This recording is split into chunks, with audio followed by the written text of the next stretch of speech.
बिस्मिल्लाहिर्रहमानिर्रहीम। अस्सलामु अलैकुम वरहमतुल्लाहि वबरकातुहू। मोहतरम जनाब शौकत अली साहब, अध्यक्ष उत्तर प्रदेश मजलिस इत्तेहादुल मुस्लिमीन, मोहतरम जनाब शाह आलम गुड्डू जमाली साहब, प्रत्याशी मुबारकपुर विधानसभा मजलिस इत्तेहादुल मुस्लिमीन, मंच पर बैठे हुए मास्टर विक्रम साहब, बाल रूप सरोज साहब, संजय बटोरा साहब, अमरचंद यादव साहब, दिनेश मौर्या साहब और तमाम कौम और मिल्लत के जिम्मेदारान, मोअज़्ज़िज़ उलमा इकराम, मेरे गयूर नौजवान साथियों और मेरी इज़्ज़तदार माँ और बहनों, आप तमाम का बेहद शुक्रिया कि आपने अपना कीमती वक्त निकालकर आज की इस मीटिंग में शिरकत की। आपने तफसीली बात मोहतरम जनाब गुड्डू जमाली साहब से सुन ली। मैं आपसे सिर्फ यही गुजारिश करने आया हूँ कि 7 तारीख के दिन आप तमाम लोग मुत्तहिदा तौर पर अपने एक एक वोट का इस्तेमाल करिए और याद रखिए, अगर आप मुत्तहिद होकर अपने वोट का सही इस्तेमाल पतंग के निशान पर मोहतरम जनाब गुड्डू जमाली साहब के हक में करेंगे तो ये कामयाबी सिर्फ गुड्डू जमाली साहब की नहीं होगी, बल्कि ये कामयाबी आप तमाम के इत्तेहाद की, आपके सियासी शऊर की कामयाबी होगी।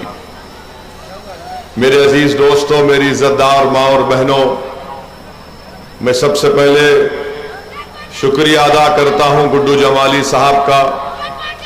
उनको मुबारकबाद भी देता हूँ कि उन्होंने मजलिस इत्तेहादुल मुस्लिमीन से अपना टिकट लिया और मुबारकपुर की विधानसभा से मजलिस इत्तेहादुल मुस्लिमीन के प्रत्याशी बने। मैं आपको इसलिए कह रहा हूं कि हम ये बता रहे हैं आपको कि ये मजलिस जो लड़ रही है, पिछले 64 साल से हम भारत की जमहूरियत में, भारत के लोकतंत्र में हिस्सा ले रहे हैं और हमारा मानना यह है कि जब तक आपकी सियासी क़ियादत, आपका नेता नहीं बनेगा, आपके मसाइल, आपके तकालीफ, आपके नाइंसाफियों का खात्मा नहीं होगा। हमारा पैगाम यही है कि भारत का संविधान जिसको बाबा साहिब अम्बेडकर ने बनाया, उस संविधान में बाबा साहिब ने प्रियम्बल में लिखा, लिबर्टी आजादी, इक्वालिटी यानी मसावात, फ्रेटर्निटी भाईचारगी और जस्टिस इंसाफ। ये 4 चीजें ऐसी है कि अगर आपको इन चारों चीजों को हासिल करने का है, इंसाफ को, मसावात को, भाईचारगी को, तो आपको एक सियासी ताकत बनना पड़ेगा। अंबेडकर ने यह संविधान जरूर बनाया, मगर अंबेडकर ने कहा कि इन 4 चीजों को जब तक पिछड़ा समाज, अति पिछड़ा समाज, दलित और अल्पसंख्यक समाज, जब तक तुमको इंसाफ नहीं मिलेगा, भाईचारगी नहीं होगी, मसावात नहीं होगा, तुमको आजादी नहीं मिलेगी। और आजादी का मतलब इज़हारे ख्याल का, बोलने का, अपने हम क्या खाएंगे, क्या पहनेंगे, वो हमारा मौक़िफ़ है। ये जब तक आप अपनी सियासी क़ियादत को नहीं बनाएंगे, आप अपने मसाइल को हल नहीं कर सकते। यही लड़ाई मजलिस इत्तेहादुल मुस्लिमीन की है। हमारी लड़ाई किसी हमारे हिंदू भाई के खिलाफ ना थी, ना है, ना कभी रहेगी। अगर आज असदुद्दीन ओवैसी हैदराबाद से निकलकर मुबारकपुर की मुबारक सरजमीन पर आया है, तो मैं 2 मरतबा का विधायक और 4 मरतबा मुझे हैदराबाद की अवाम ने अल्लाह के फजलो करम से मुझे सांसद के तौर पर मुंतखब किया। और अगर कोई 4 मरतबा पार्लियामेंट का इलेक्शन जीतता है तो मुझे हर समाज का साथ मिलता है हैदराबाद में, तभी तो हम जीतते हैं। हमको जो मुकाबला करने हमसे बीजेपी के लोग आते हैं, हमसे मुकाबला करने कांग्रेस के लोग आते हैं, जब उनको हार तो बोलते ओवैसी ने ध्रुवीकरण की राजनीति की, ओवैसी ये किया। मैं आपको ये बताने आया हूं कि मैं जिस खानदान से या जिस घराने से आता हूं, मैं कोई नवाब खानदान से निकल कर नहीं आया, मैं कोई रईस खानदान या आला खानदान से निकल कर नहीं आया। मेरे बुजुर्ग वकालत करते थे, मेहनत और जुस्तजू की, अपने उसूलों पर डट कर कायम रहे। उन्होंने कहा कि हम भारत के संविधान में रहकर अपनी सियासी लड़ाई लड़ेंगे। आज यही वजह है कि सरजमीन हैदराबाद में मजलिस इत्तेहादुल मुस्लिमीन ने 1984 में अक़लियतों के लिए, मुस्लिम अक़लियत के लिए एक मेडिकल कॉलेज खोला, engineering, MBA, MCA, school of nursing, school of pharmacy खोला। हम 2 अस्पताल चलाते हैं। हर साल गवर्नमेंट के 10वीं जमात के उर्दू मीडियम स्कूल में उनकी 10वीं जमात की एग्जामिनेशन फीस हम देते हैं, उनके लिए बैग देते हैं। और अगर कोई बच्चा या बच्ची उसमें उनका 80-90% ग्रेड आता है तो एक एक को 5-5-6 हजार का नक़द इनाम देते हैं। ये काम कैसे किया हमने ये काम इसलिए किया कि वहां की अवाम ने मजलिस इत्तेहादुल मुस्लिमीन को अपने मताए अजीज माना, मजलिस इत्तेहादुल मुस्लिमीन की क़ियादत बनाई, सियासी क़ियादत बनाई, मुत्तहिद हुए, क़ियादत बनाई, तो मजलिस ने इन चीजों को कायम किया। ये तमाम इदारे असदुद्दीन ओवैसी के खानदान के नहीं है, ये तमाम इदारे मेरे मरने के बाद मेरी औलाद में नहीं जाएंगे। ये कौम का सासा है और कौम ही इसकी मालिक रहेगी और सुबह क़यामत तक आबाद रहेंगे। तो ये काम करने के लिए मैं आपसे अपील कर रहा हूं कि काम आपको करना है। और कैसे होगा काम? यकीनन मैं आपका शुक्रिया अदा करता हूं कि आपने 2 मरतबा मोहतरम गुड्डू जमाली साहब को आपने यहां से विधायक बनाया, मगर अब की बार जो गुड्डू जमाली साहब चुनाव लड़ रहे हैं उसमें और पहले के चुनाव में फर्क यह है कि गुड्डू जमाली अब इलेक्शन लड़ रहे तो आपको नेता बनाने के लिए लड़ रहे हैं, आपकी क़ियादत को बनाने के लड़ रहे हैं, दलित समाज को एक आवाज देने के लिए, मुबारकपुर की जनता को एक विकल्प देने के लिए। और आपसे गुड्डू जमाली कह रहे हैं कि अब हम दरी नहीं बिछाएंगे, अब हम अपनी जवानी को नहीं कुर्बान करेंगे, अब हम नेता बनाएंगे ताकि हम अपने हक की लड़ाई लड़ेंगे। और लड़ना भी है, जब तक कमजोर को मजबूत नहीं बनाया जाएगा, जब तक मजलूम से इंसाफ नहीं होगा, जमहूरियत कैसे कामयाब होगी बताइए आप। आज जो गुड्डू जमाली के खिलाफ जो सियासी पार्टियां आकर गुड्डू जमाली की कामयाबी को रोकने की कोशिश कर रहे हैं, वो कमजोर नहीं है। समाजवादी पार्टी के नेता अखिलेश कमजोर नहीं है, ताकतवर है। बीजेपी कमजोर नहीं है, ताकतवर है। आप कमजोर हैं, तो इंसाफ ये होना चाहिए कि कमजोर को ताकतवर बनाना चाहिए। ताकतवर को और ताकतवर बनाने से इंसाफ नहीं होता। ताकतवर को और ताकत देंगे वो जालिम बन जाएगा, जुल्म करेगा, और करते आ रहे हैं। तो ये लड़ाई आपके हक की है, ये दरी बिछाने नहीं बिछाने की लड़ाई है। और हम 4 मरतबा के MP हैं। हम पूछना चाह रहे हैं समाजवादी पार्टी के नेता से, अखिलेश यादव से, मुलायम सिंह यादव से, आपने अपने क्षेत्र में आजमगढ़ की पार्लियामेंट कॉन्स्टिट्यूएंसी में आपने क्या काम किया बताओ? क्या काम किया आपने बताओ? क्या आपने किया बताओ आप? आपको तो यहां की जनता ने झोली भर भर के खैरात के तौर पर वोट दिए थे, आपको संसद में भिजाया, मुख्यमंत्री बनाया, बेटे को बनाया, फिर बेटे को आपने MP बनाया। आपने किया क्या यहां पर बताओ हमको? सिवाय डर पैदा करने के, सिवाय खौफ पैदा करने के। मेरे अजीज दोस्तों और बुजुर्गों, हमने क्या किया? हम भी 4 मर्तबा के एमपी हैं। एक विधानसभा की मिसाल दे रहे हैं जिसका नाम कारवान है। वहां पर जाइए, गोलकुंडा किला है, उसके दामन में हमने अपने एमपी फंड से 10 करोड़ की लागत से हमारी बेटियों की तालीम के लिए इंटर और डिग्री कॉलेज बनाया है।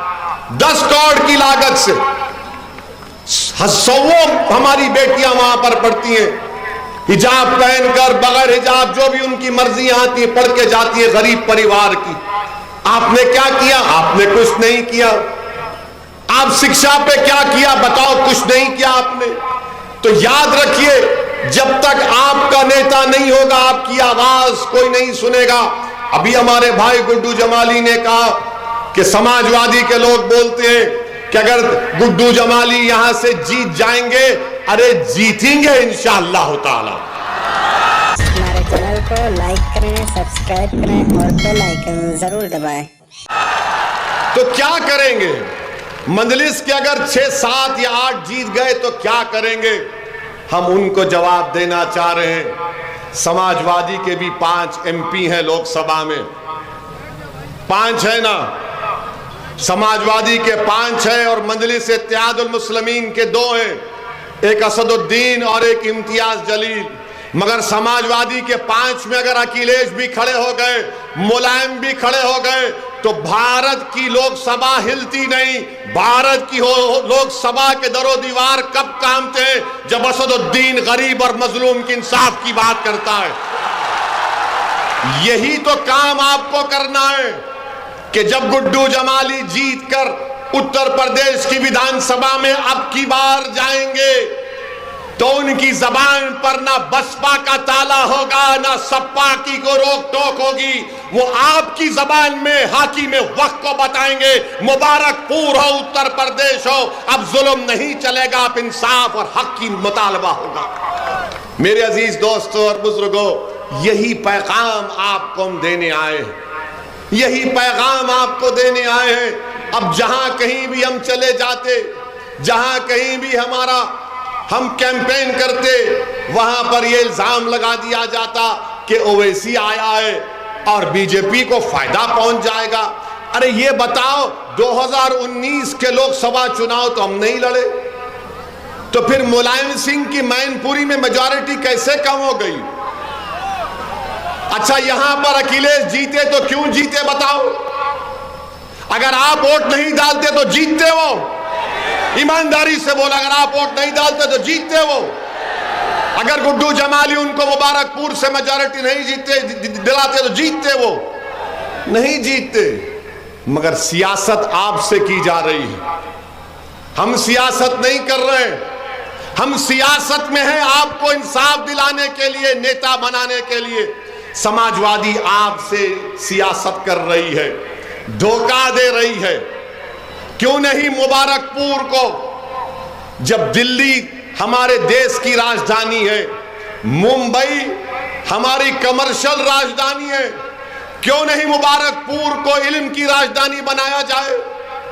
मुबारकपुर को इल्म की राजधानी बनाया जा सकता है। यहां पर बड़े बड़े मदरसे, अरे क्यों सिर्फ लोहिया के नाम से आप नेशनल लॉ कॉलेज खोलते? अरे हसरत मोहानी के नाम से मुबारकपुर में नेशनल लॉ कॉलेज क्यों नहीं खुला जा सकता? खुलना चाहिए, मगर कोई तो बोल ही नहीं पाते। अच्छा, आपसे अब आके समाजवादी के लोग आपके इलाकों में, हमारे घर में, अतराफ में आकर खौम खौम खौम की बात करते हैं ना। ये भैया खौम की बात है, खौम का मामला है। और खौम का क्या हाल है? हमने आज से 8 महीने पहले माहिरीन को बिठाकर हमने एक स्टडी करवाई कि उत्तर प्रदेश में अल्पसंख्यक समाज मुसलमानों का क्या मौक़िफ़ है। रिपोर्ट है हमारे पास, हमारे वेबसाइट पर अवेलेबल है। आपको मालूम, जो खौम की बात करते हैं उनसे पूछो। और अगर हम जो कह रहे हैं, अगर कोई इनकार कर रहा है, आंकड़े दे रहे हैं, जगह बता दो, 7 तारीख से पहले वक्त बता दो, चाहे दुनिया का बड़ा माहिर सप्पा वाले ला लो, 10 मिनट के अंदर तुम उठकर भाग जाओगे हमारे सामने से। आपको तकलीफ होगी हम जो बयान कर रहे हैं।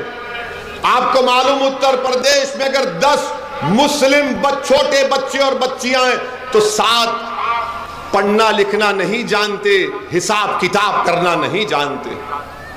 आपको मालूम उत्तर प्रदेश में सबसे कम बैंक अगर किसी इलाकों में है तो अल्पसंख्यक समाज और दलित इलाकों में बैंक कम है।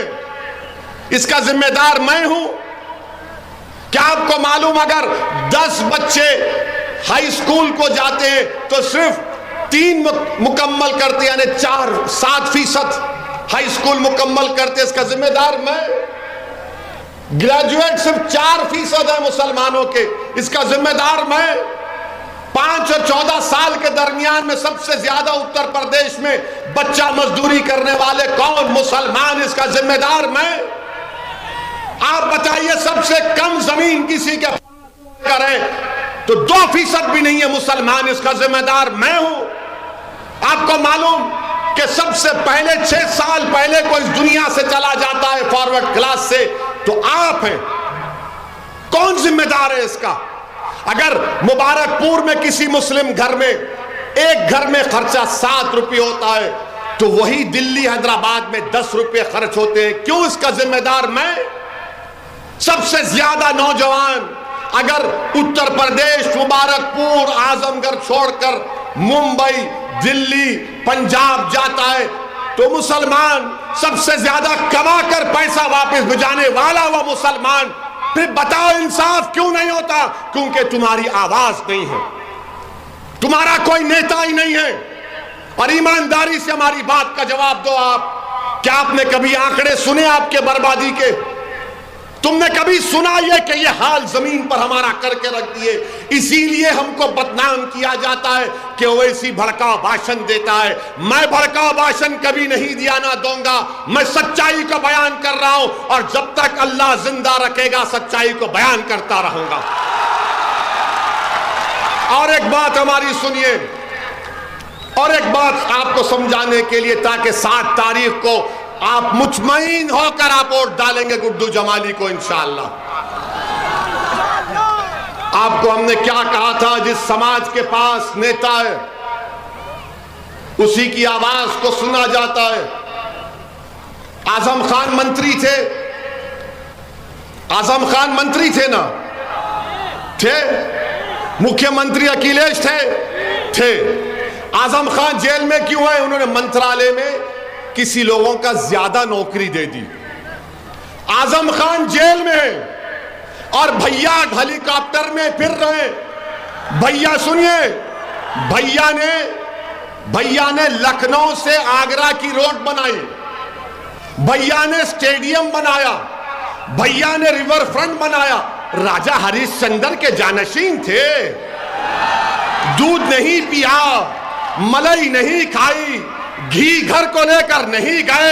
अरे पूरी भैंस को उठाकर लेकर चले गए, मगर जेल में आजम है और अखिलेश बाहर है। तो मालूम हुआ आपकी आवाज नहीं है, आपकी आवाज नहीं है, कोई पूछने वाला नहीं है।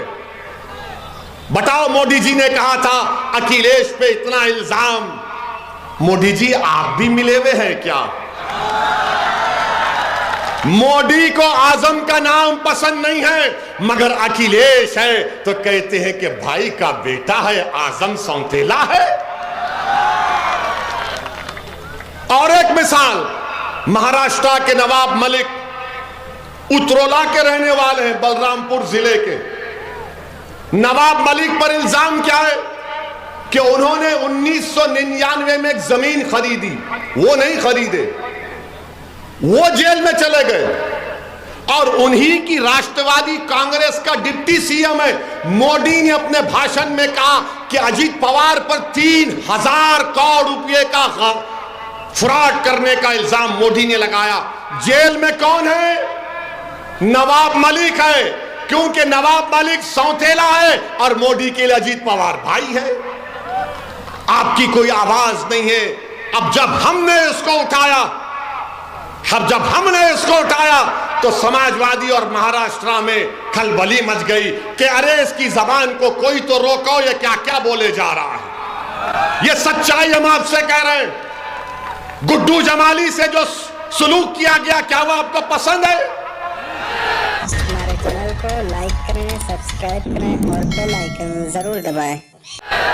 मेरे भाई, अगर असदुद्दीन ओवैसी मुबारकपुर का नहीं हूं, अगर मैं आपके घर पे आ जाऊंगा और आपसे कहूंगा कि मैं तुम्हारे सामने झोली फैलाकर तुमसे भीख मांग रहा हूं कि गुड्डू जमाली को कामयाब कर दो, तो आप बोलेंगे यार मेरे घर को आ गया ये लड़का, ये दीवाना मेरे घर को आ गया। आप बोलेंगे बैठो, सर पे हाथ रखाएंगे, बुजुर्गों से पानी पिलाएंगे और बोलेंगे तुमने हमारे घर पर आया, तुमने हमारे चौखट पर आ गए तुम, अब हम तुम्हारा साथ देंगे।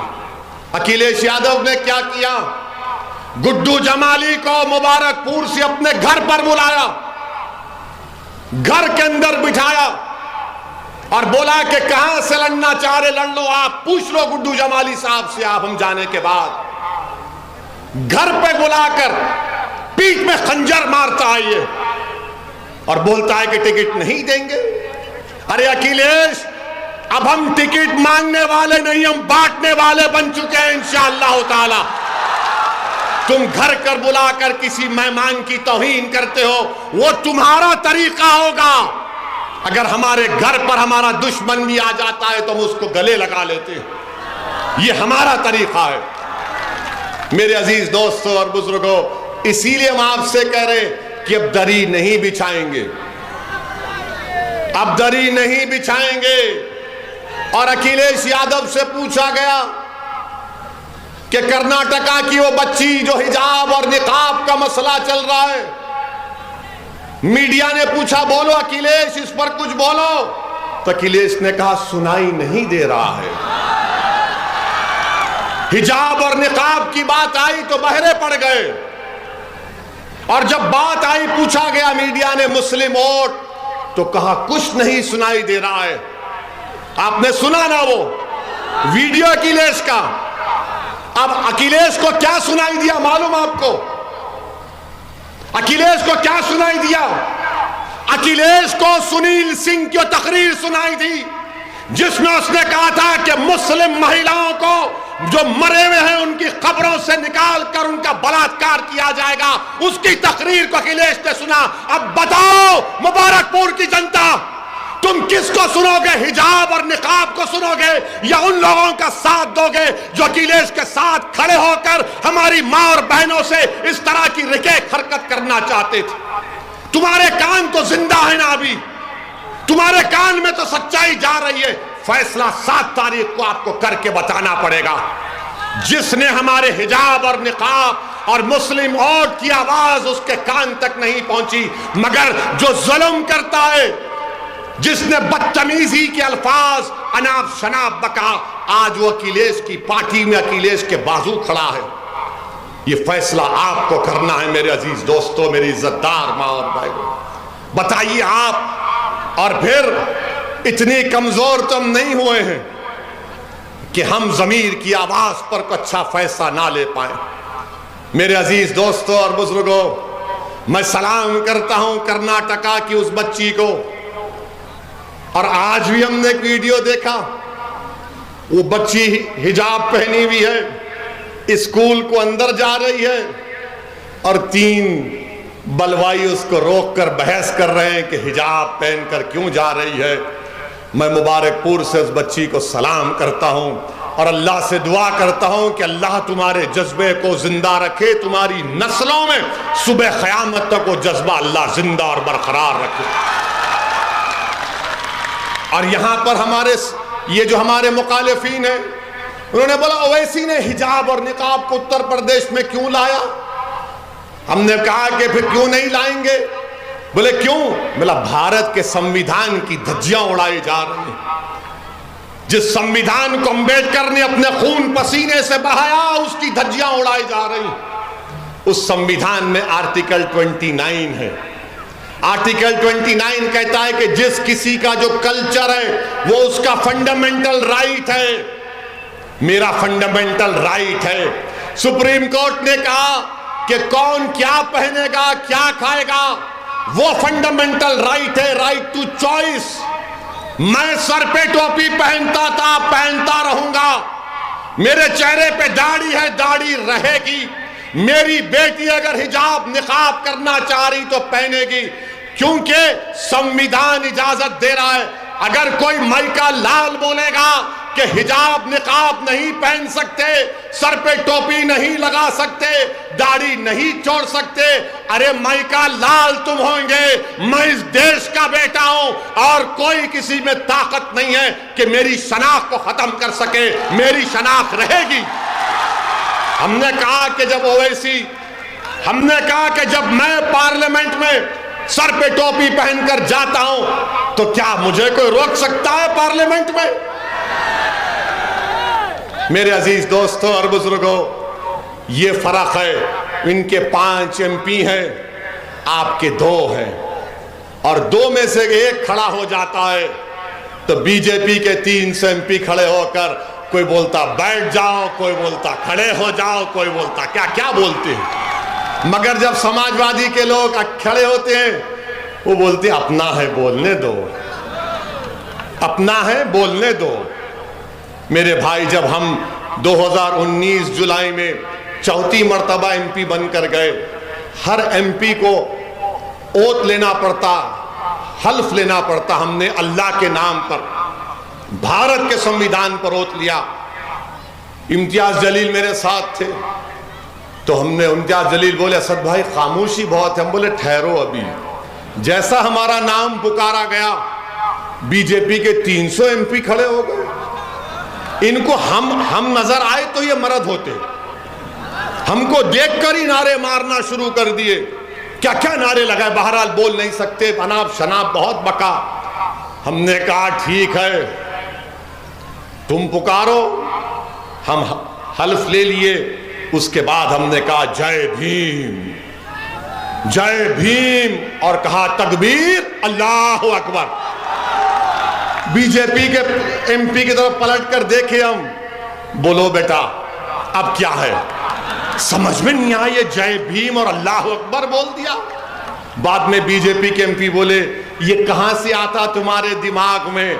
हमने कहा दिमाग में आने का नहीं, ये हमारी सोच है जय भीम, ये हमारी सोच है जय भीम, और हमारी आवाज है अल्लाह अकबर। मेरे अजीज दोस्तों और बुजुर्गों, जो लोग आपसे कहेंगे कि मजलिस फिरका परस्त पार्टी है, हम उनसे बोलना चाह रहे हैं। एक मिसाल आपको देता हूं कि हमारी गाड़ी पर हमला हुआ, 4 गोलियां चलाई गई। 3 फरवरी को गोलियां चलाई गई, अल्लाह का करम था हम बच गए। हम 4 मर्तबा के MP हैं, 6 फीट करीब से हमने अपनी मौत को देखा, मगर उस दिन हमारा वक्त नहीं था।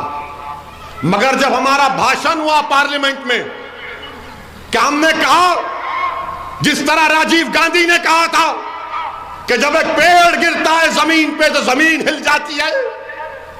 क्या हमने कहा था कि रिएक्शन का काउंटर रिएक्शन होगा? क्या हमने किसी मजहब के बारे में कहा, किसी समाज के बारे में कहा कि इनका वो समाज से, वो रिलीजन से नहीं कहा? हमने क्या कहा भारत की पार्लियामेंट में? इनको कट्टर कौन बनाया, कट्टरपंथी कौन बनाया इनको? बताओ, जब हम पे गोलियां चलाई गई तब भी हमने अपने उसको बहाना नहीं बनाया ध्रुवीकरण की राजनीति करने का। और हम तो कह चुके हमारे खानदान में, हमारे भाई बहन को, कि अगर हम मर भी जाते तो किसी के ऊपर आंच नहीं आनी चाहिए, क्योंकि हमारा वक्त तय हो चुका है इस दुनिया से जाने का। हमको डर नहीं है मौत से, याद रखिए, हम बिल्कुल डर नहीं है मौत से। डर इस बात का है कि जब जमीन में जाएंगे, जब हिसाब किताब होगा, पूछा जाएगा कि बताओ, जब मैदान होगा, हिसाब किताब होगा, उस दिन का डर है हमको। इस दिन के इन लोगों से नहीं डरते हम, इनके बाप से, इनके दादा से, इनकी आल औलाद से नहीं डरते हम। 4 गोलियां चला रहे, 1 लाख चला लो, अगर अल्लाह ने फैसला नहीं किया तो कुछ नहीं होगा। हम तूफानों में अपना चिराग जलाने का हुनर सीख चुके हैं। मेरे अजीज दोस्तों और बुजुर्गों, ये बात आपको इसलिए कह रहे हैं कि आप समझिए कि हम आपको क्या पैगाम दे रहे हैं। यहां से गुड्डू जमाली इंशाअल्लाह जब कामयाब होंगे, वो आपके नेता बनेंगे, वो मुबारकपुर का विधायक होगा, वो मुसलमान का भी होगा, हमारे हिंदू भाइयों का भी होगा, दलित भाइयों का भी होगा, ओबीसी भाइयों का भी होगा, सबका होगा। बीजेपी का भी प्रत्याशी है, समाजवादी का भी है, दूसरी पार्टी का है, मगर वो कौन है जिसको देखकर सब कहते हैं कि हाँ ये शरीफ है। हमारे चैनल को लाइक करें, सब्सक्राइब करें और बेल आइकन जरूर दबाएं। इस पे हमको भरोसा है, उसका नाम गुड्डू जमाली है। मेरे अजीज दोस्तों और बुजुर्गों, आपसे अपील कर रहे हैं कि 7 तारीख के दिन अपना एक एक वोट पतंग के निशान पर लगाइए। डरने और घबराने की जरूरत नहीं है, हरगिज मत डरिए, हरगिज मत डरिए। और आप जानते हैं कि हम हमारे अंसारी भाइयों को भी पैगाम देना चाहते हैं कि मालेगांव में मजलिस इत्तेहादुल मुस्लिमीन के विधायक मुफ्ती इस्माइल, जो दारुल उलूम देवबंद से पढ़े हुए मजलिस के विधायक हैं और महाराष्ट्र की विधानसभा में मजलिस के लीडर भी हैं, मैं हमारे अंसारी भाइयों की, बुनकर भाइयों की तकलीफ को जानता हूं कि कैसे ये मोदी सरकार ने कस्टम ड्यूटी कॉटन पर बढ़ा दी, 10% कर दी, रॉ सिल्क और सिल्क यान पर 10 से 15% कर दी, कच्चे धागे पर 5% कर दिया, फिनिश गुड्स पर 12% कर दिए। मेरे अजीज दोस्तों और बुजुर्गों, हम अपने बुनकर भाइयों से भी कह रहे हैं कि सिर्फ गुड्डू जमाली आपके साथ नहीं है, असदुद्दीन ओवैसी भी आपके साथ खड़ा हो जाएगा। आप अकेले मत समझिए अपने आप को, आप अकेले हरगिज मत समझिए, हम आपके साथ खड़े हैं। मेरे अजीज दोस्तों और बुजुर्गों, एक और अहम बात, वरना ये समाजवादी के लोग बोलेंगे हमारे ही पीछे पड़ गए, भाजपा को नहीं बोले। हमारा भाषण सुनने आते समाजवादी के लोग, सुनकर बोलते तोलते हैं, हमको इतना बोले, इनको इतना कम बोले। एक बात सुनो समाजवादी के लोगों, तुम्हारा नेता अखिलेश और उत्तर प्रदेश का मुख्यमंत्री योगी, दोनों में कोई फर्क नहीं है, दोनों में कोई फर्क नहीं है। ये राम और श्याम की जोड़ी है। लगता है कि किसी पुराने उसमें बिछड़ गए थे, अब मिल रहे हैं, मिल रहे हैं। हाँ, मेले में बिछड़ गए थे, ये झूले पे चढ़ गए, वो नीचे रह गए थे, अब मिल रहे हैं। इनके दिल मिले हुए हैं, इनकी सोच मिली हुई है, इनका एक ही मकसद है। अगर आप जाकर समाजवादी के लोगों से बोलेंगे बताओ अखिलेश तुमने आजमगढ़ में कितने स्कूल खोले, तो अखिलेश बोलेंगे भट, बीजेपी को हराना है। आप जाके बाबा से पूछेंगे बाबा अल्पसंख्यक समाज दलित को स्कूल, तो बाबा बोलेंगे मुल्ला जी क्यों पढ़ेंगे, पढ़ने की जरूरत नहीं है। ये हाल बनाकर रख दिए हमारा, आपकी कोई इज्जत नहीं है, आपका कोई मान सम्मान नहीं है, क्योंकि समाजवादी ये जानती है कि आप कहां जाएंगे इनको छोड़कर। याद रखो, आप कल तक आपके पास कोई मुतबादिल नहीं था, विकल्प नहीं था, आज आपके पास एक विकल्प है, मुतबादिल है, उसका नाम मजलिस इत्तेहादुल मुस्लिमीन है, उसका नाम गुड्डू जमाली है। आप अगर एक गुड्डू जमाली को कामयाब करेंगे तो लो याद रखिए, उत्तर प्रदेश की विधानसभा में आप रोज गुड्डू जमाली की आवाज सुनेंगे, रोज लड़ेगा आपके लिए।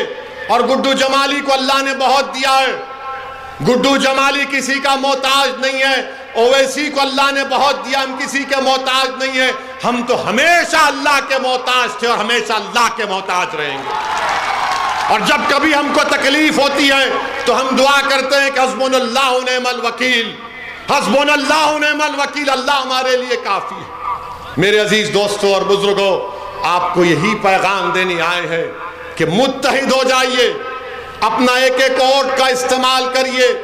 पतंग का निशान आपका निशान है। 7 तारीख के दिन मुबारकपुर के आसमानों में सिर्फ पतंग नजर आना चाहिए। उन लोगों का साथ मत दीजिए जो आपकी बर्बादी के जिम्मेदार हैं, उन लोगों का साथ मत दीजिए जो आपको दूसरे दर्जे का शहरी बनाना चाहती हैं, मैं हमारी इज्जतदार माँ और बहनों से भी अपील कर रहा हूं कि आप भी सरपरस्ती करिए हमारी, आप भी हमको राह दिखाइए। और मैं सलाम करता हूं उन नौजवानों को जिसके ताल्लुक से समाजवादी के लोग कहते हैं कि ओवैसी का भाषण सुन के नौजवान जज्बाती हो जाता है। अरे जज्बात ही सब कुछ है, अगर जज्बात नहीं है तो जिंदगी नहीं है। मैं सलाम करता हूं नौजवानों को जो जज्बाती हो जाते हैं, अपने जज्बात को काबू में रखिए, अपने जज्बात को सही राह दिखाइए और 7 तारीख के दिन पतंग के निशान पर वोट लगाइए। और आखिर में आपको बताना चाहते हैं कि आजकल अमित शाह के बारे में बोल के खत्म करते हैं। हमसे कहा गया कि अमित शाह के बारे में बोलिए। आजकल अमित शाह ने, उनकी एक तकरीर किसी ने हमको भिजाई, भाषण उनका, वो आजकल जैसा बाबा मौसम वैज्ञानिक बन चुके हैं। मैं 10 तारीख के बाद आजमगढ़ से हवा निकाल दूंगा। बाबा ये कौन सी मशीन आपके पास है हवा निकालने की? आप क्या पेंचिश के डॉक्टर बन चुके हैं? क्या आप पेंचिश के डॉक्टर बन चुके हैं? तो अमित शाह ने अपने भाषण में कहा वो समय के यात्री बन चुके हैं, समय के यात्री। उन्होंने एक जगह पर कह दिया कि मैं 2030 में यहां पर आया था। अरे कहां पर आए थे भाई आप? फिर एक जगह कह दिया मैं 2080 से मोदी जी के साथ हूं। क्या शाह साहब, आप तो समय के यात्री हैं, 30 में भी चले गए, हम तो 22 में ही फंसे हुए हैं। 2080 में चले गए, हम 22 में ही फंसे हैं। बहरहाल बीजेपी हर महाज पर नाकाम साबित हो रही है। और हमारी बात को याद रखिए, जैसा मतदान हो जाएगा शाम तक पेट्रोल डीजल और गैस की कीमतों में इजाफा हो जाएगा, ये इजाफा हो जाएगा, याद रखना हमारी बात को। इसीलिए आप पे जरूरी है कि आप यहां से गुड्डू जमाली साहब को कामयाब करिए। मैं शुक्रिया अदा करता हूं हाजी मंजूर साहब का, हाजी रफ़ी साहब का, हाजी नुमान साहब का, हाजी लुकमान साहब का, हाजी साबिर का, नईम साहब का, मुफीद अहमद पप्पू साहब का, जुबैर अहमद साहब का, महबूब अंसारी प्रधान साहब का और अफरोज साहब का, तमाम का। क्या आप लोग ये वादा कर रहे हैं कि 7 तारीख को आप सब मिलकर गुड्डू जमाली को पतंग के निशान पर बटन दबाएंगे? हाथ उठाकर पैगाम दे दीजिए। हमारी माँ और बहनों से भी अपील कर रहे हैं कि आप भी इसको याद रखिए, ये आपकी लड़ाई है, आपको अपना कायद बनाने का है और गुड्डू जमाली को आप कामयाब करेंगे, ये आपकी कामयाबी होगी। बहुत बहुत शुक्रिया। अस्सलाम वालेकुम व रहमतुल्लाहि व बरकातहू। हमारे चैनल को लाइक करें, सब्सक्राइब करें और बेल आइकन जरूर दबाएं।